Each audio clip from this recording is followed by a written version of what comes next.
2019 সালে যখন বিজেপি সরকার কেন্দ্রে ক্ষমতা আসে, তখন বিজেপির সদর দপ্তরের সামনে বিজেপির যিনি প্রধানমন্ত্রী হবেন সেই নরেন্দ্র দামোদর দাস মোদী বক্তব্য রাখতে গিয়ে 303 পাওয়া বিজেপি, সেই সময়ে 303 পাওয়া বিজেপি প্রধানমন্ত্রী ভাষণ দিতে গিয়ে তিনি বারবার বিজেপির কথা বলেছিলেন এবং একবার এনডিএর কথা বলেছিলেন।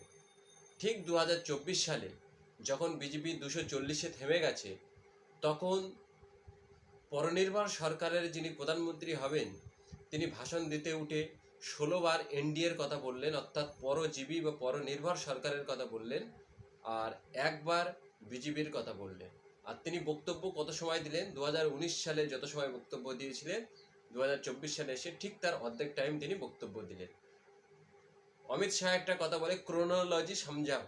এই ক্রোনোলজি আপনাদেরকে সামলাতে হবে।